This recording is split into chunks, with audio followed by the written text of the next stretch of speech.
If you're stuck between $20,000 to $40,000 a month, there's a hard truth that most people don't want to hear. At that level, you don't have a demand problem, you have an acquisition ceiling. And in most cases, the only way to scale past this acquisition ceiling is through paid ads. Now, most people don't run ads, not because ads don't work, but because one or two things happened before that caused them to think that ads are never going to work for me again. Either they burnt money before, or they never actually learned how to use ads properly and thought boosting a couple of posts online is going to get them tens of thousands of revenue. So, majority of business owners, even like us a few months back, stuck to just what feels safe, in this case referrals, outbound, content, or whatever. So it feels like we're putting in some effort, but no one is actually taking that risk forward to make a change and scale your business. And see, don't get me wrong, these methods work. They work great until to the point that they don't. I personally, when our business was stuck at just $0 or $1,000 per month, we used to just do referrals, outbound, and content, and we used to get meetings in. Hell, we even had sitters in place,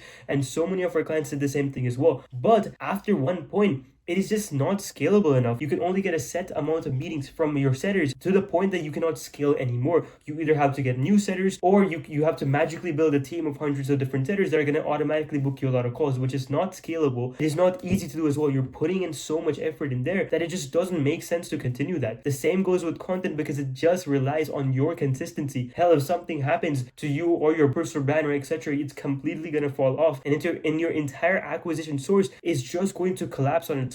Every acquisition channel has a cap. And see, I'm not here right now going out there and being a complete advocate of ads. Even ads have a cap, but only if they're done wrong. Outbound caps when the founder becomes the bottleneck. Content caps when the consistency or the distribution stalls. And referrals caps because they're simply not controllable. I mean, how do you expect to scale more than $50,000 per month if you are just relying on referrals here and there? It's so unpredictable. Paid ads are the only channel that lets you buy attention on demand right away. But this is where people completely misunderstand ads. They think ads are just about putting in more money. They think that the more they spend, the better results they will get right away. And let me tell you, that is complete bullshit. When you run paid ads, there are only two things that matter, and that's going to be so crucial for this entire video, which is the front end and the back end. That is it. Your front end is everything that people see when they're going to be going through your ads. This is what your customers see. This is what all your leads are going to be seeing. This is what your buyers are going to be seeing when they want to opt in into your funnel. This includes your messaging, your positioning, your creatives, VSL, landing pages, all that different stuff. Your back end is everything that happens after they go ahead and book in a call. And this is where most people fail. They focus on front end. They make good creatives. They make good video ads and everything like that.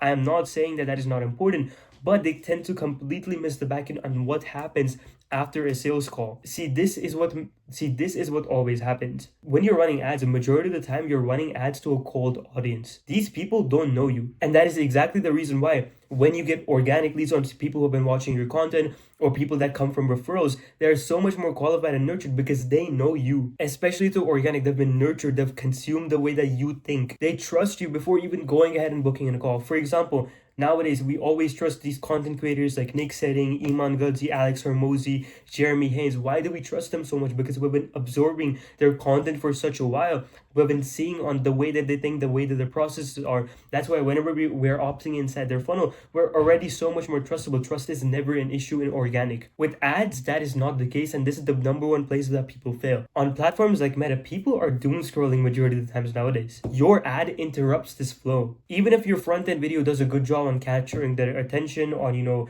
getting them off on a hook or pattern interrupt and etc., it's still their first time encountering with you. If you actually track how many people are watching your VSL, you will see how little of content have people consumed about you. And all different sources of acquisition, there are pros and cons to each. With ads, although the problem is, you might be thinking right now, well, okay, isn't it just better to do organic because they're going to be a lot more qualified? That's where you're wrong, and let me stop you there, because in organic, what happens is that it is never scalable. It is never predictable. You don't know when the next call is going to come.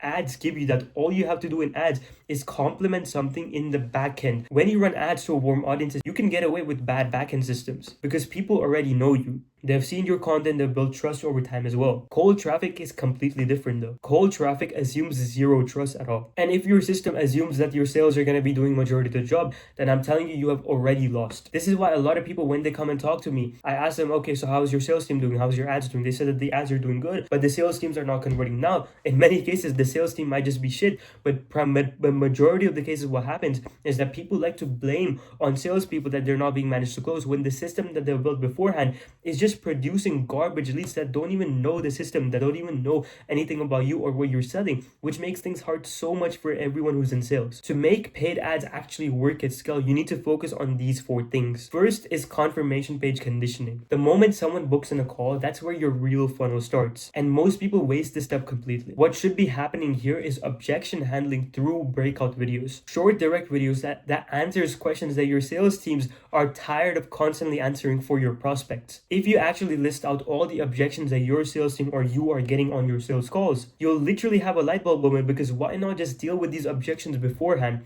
This is where the real magic starts, and this is where people tend to miss this out completely, because there's an entire backend framework that they have to implement in ads that we're going to be showing you guys now. In simple words, why not just go ahead and understand the objections that you are getting in your sales call, write them down properly. You will see exactly what is killing your deals. You will see exactly why your people are not closing in the back end. And your job is to just move this on forward and have them already there when a person books in a call. Your job is to record 1 to 3 minute videos answering those objections beforehand only, and place them directly on your confirmation page. So as soon as a prospect books in a call, they're now presented with more of the funnel where you are going to be talking and answering these questions beforehand. For example, for us back a couple of months ago when we were doing Dubai real estate, a lot of the objections that we used to get was about, I need to think it over. I don't know exactly what your USPs are. How do you guys stand out compared to other people in the market? Because the market was very saturated.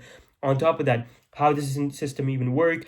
I need to talk with my partners, etc. There was no sense of urgencies. These are the sorts of objections that we were getting in our sales back then. What we did afterwards is wrote all the objections down, made a couple of videos that exactly answers what makes us stand out, that exactly answers what is our value proposition here, that builds urgency, that handles this partner objection as well. We recorded videos and placed them into a confirmation page, and our closing increased by 53%. Number 2 is value dense pre-call emails. Now, see, we have all heard about email nurturing. We have all heard about email sequences. And honestly speaking, many people nowadays don't even believe in this anymore, that whether email marketing even works.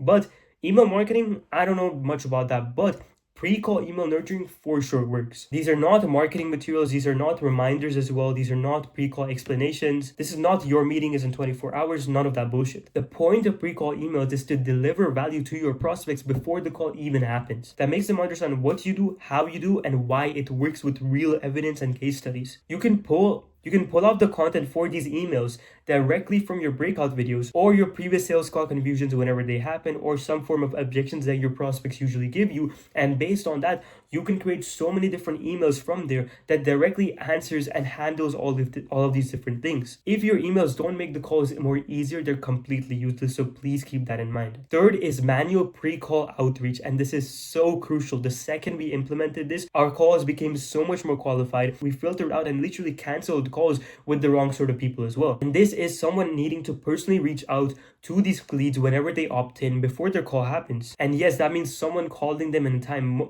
If you can call them within 5 minutes of them opting in, that would be the most ideal. If you cannot do that consistently, just hire a warm dialer, hire a setter who can actually do it. I had a client who was spending around $1,000 on ads every single month, and she did close a deal for $25,000 in the very first week, and that alone paid for everything. But when we tested and audited her entire process, we realized there was another $80,000 to $90,000 just waiting and sitting in the pipeline, completely lost. She was calling the leads, and the problem that we realized was that she was calling the leads on the day of the sales calls after all the momentum had died. That's when we brought in a setter immediately, and her closes went 5 times higher then. This stuff matters more than people are willing to admit, and it simply just makes sense if you can just go ahead and call leads before they're actually even coming on the call and ask them a couple of questions that usually happens in sales calls that goes ahead and breaks your system down a little bit more for them, that builds more urgency for them as well. They will be so much more qualified. You won't waste time with simple basic basic questions in the actual sales call, you will also build a real sort of personal connection, because a direct call is a lot more human than rather a physical and rather than a professional meeting on Zoom or Google Meet. When these backend systems are in place, ads stop feeling random. Show rates are going to increase, closing rates are going to increase, price resistance drops so quickly as well. Not because that leads are magically better, but because trust actually starts building. But because trust actually starts building before the sales call even happens. That's the difference between businesses that stall and businesses that actually scale. Now see, in ads, front end and back end both matter. If your front end is not even fixed, you shouldn't even be watching this video right now. But majority of the times, people say that they're doing great in ads, you're getting leads in, but their leads are not being qualified, or the closes rates are dropping. And that is not because that your ads have failed. That is because of the fact that your backend system is just non-existent. If you want help converting your involvement into infrastructure, the links are right below. Go ahead and book a call with us right away. If not, keep watching, steal what you need from us as well. It's completely fine. Actually execute. Don't just watch videos and not take any sort of actions. But most importantly, don't convince that you're stuck after just doing 10% of the real work that is being needing to be done. That is all, and yeah, see you for more.